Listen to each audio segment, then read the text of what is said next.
Hello and good evening viewers, कैसे हैं आप लोग। स्वागत है आपका शेयर बाजार ज्ञान की एक और वीडियो में। और आज की इस वीडियो में हम बात करने वाले हैं एमएनएम फाइनेंस 286.7 286 के करीब पहुंचा है। और लास्ट वीक काफ़ी अच्छा रहा है। लास्ट वीक तो ऑलमोस्ट हर स्टॉक के लिए अच्छा रहा है, अनलेस एंड उसमें कोई खराब खबर ना हो, फार्मा वगैरह के स्टॉक्स को छोड़ दें अगर। तो MNM Finance is also given a good closing on the weekly basis.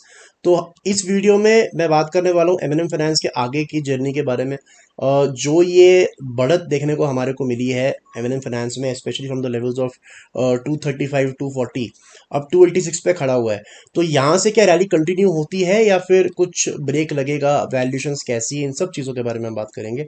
अगर आप लोग चैनल पे नए हो तो आप चैनल को प्लीज़ सब्सक्राइब कीजिए, ताकि रोज़ आने वाली जो वीडियोज़ हैं वो आपको लगातार मिलती रहे।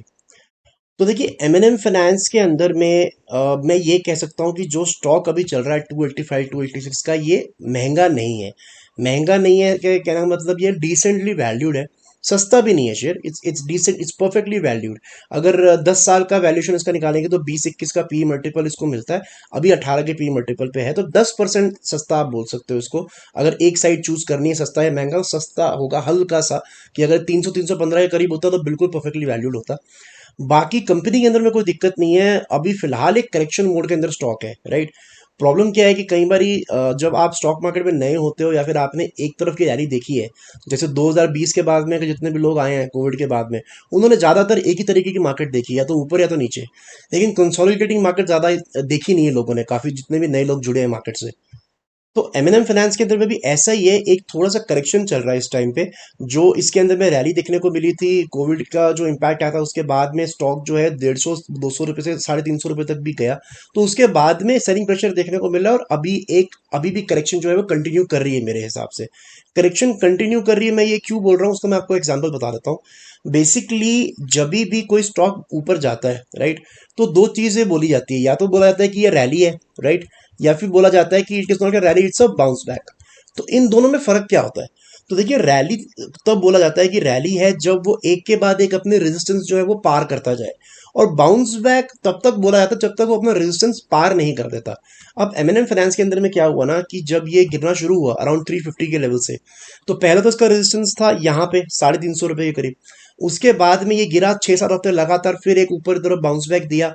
ये रेजिस्टेंस के करीब भी नहीं गया ये, तो ये भी एक बाउंस बैक ही था जो हमारे को जुलाई में देखने को मिला, जहां स्टॉक 260 से लेके 300 के ऊपर दोबारा गया।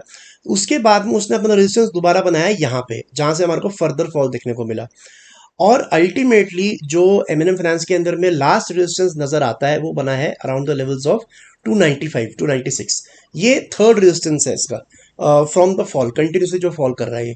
तो ये जो हमारे को बाउंस बैक देखने को, ये जो हमारे को पूरा एक बोल सकते हैं मूव देखने को मिला है from the levels of 240 to now 286, ये अभी भी एक बाउंस बैक मोड में ही है।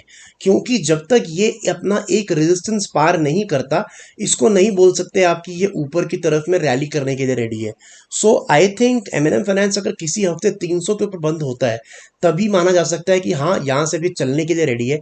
लेकिन तब तक MNM Finance I think is in a range, और नीचे की तरफ में अच्छा सपोर्ट है इसका अब अराउंड द लेवल्स ऑफ 240।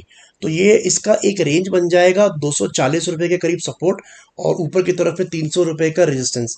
मुझे नहीं लगता कि बहुत ज़्यादा ऊपर ये जाएगा, बिकॉज उस तरीके की गिरावट चल रही है इसके अंदर में, करेक्शन चल रही है। कभी भी आपको शॉर्ट टर्म ट्रेंड देखना हो तो आप कैंडल स्टिक्स को ना देख के ना, इसका सिर्फ सिंपल जो मूविंग एवरेज है उसको भी आप देखेंगे तो उससे आपको आइडिया लग जाएगा कि जो शॉर्ट टर्म मूविंग एवरेज है वो किस तरफ है। You can see it going down. तो क्लियर इंडिकेशन है कि नीचे की तरफ ही फिलहाल के पॉइंटेड है, और थोड़ी बहुत रैली है जिसकी इसमें आएगी भी, तो वहां पे मुनाफा वसूली होगी, बिकॉज स्टॉक अच्छा खासा चल चुका है। So I don't think there should be a problem. Generally issue ये आ जाता है कि जब स्टॉक ऊपर जाता है तब आप कंपनी को अच्छा समझ लेते हो, और जब स्टॉक नीचे जाता है तो कंपनी को बुरा समझ लिया जाता है। ऐसा कुछ नहीं है, कंपनी इज वेरी गुड। इनका जो लोन डिस्पर्समेंट है वो लगातार बढ़ रहा है। प्रॉफिट जो है अगर आप देखोगे साल दर साल तो बढ़ रहा है। आज की डेट में पिछले 12 महीने में लगभग 2000 करोड़ का प्रॉफिट उन्होंने किया है। तो ग्रोथ तो कंपनी ने दिखाई है और आगे भी दिखाएगी। So you just have to buy it at nice levels. मुझे नहीं लगता नहीं कि ये 286 का ऐसा लेवल है जो आपको दोबारा नहीं मिलेगा। सो इसमें खरीदारी की कोई जल्दी नहीं करनी चाहिए। अगर आपको कभी भी ये 220 240 के बीच में मिले तो लंबे समय के लिए खरीदना चाहिए। अगर आप इन लेवल्स पे भी खरीद के बैठे हो तो कोई दिक्कत नहीं है। आप 240 का स्टॉप लॉस लगा सकते हो। बट आई थिंक ये अच्छा एक कंटेंटर है फॉर स्विंग ट्रेडिंग ऑल्सो, जहाँ नीचे की तरफ आपको 240 पे बाय कर सकते हो, 290 पे सेल कर सकते हो, 7-8 हफ्ते में आपको वो लेवल आ जाएगा। तो इसी रेंज को आप प्ले करने के और भी तरीके होते हैं। So right now I think it's in a correction mode. बाकी ये जो अभी चल रहा है इसको चलने दें, और अगर 300 के ऊपर जाता है तभी इसके अंदर में कोई फर्दर मूव आएगा, वरना मुझे लगता है कि थोड़ा सा करेक्शन इसमें आने वाले समय के अंदर में और बढ़ भी सकता है। तो दोस्तों ये था मेरा आज का video on MNM Finance. I hope आपको लॉजिक और लेवल्स जो है वो क्लियर आउट हो गए। कोई सवाल है आपका तो आप कमेंट सेक्शन में जरूर डालें। मैं मिलूंगा आपसे अपनी अगली वीडियो में, तब तक आप अपना ख्याल रखें। All the best guys.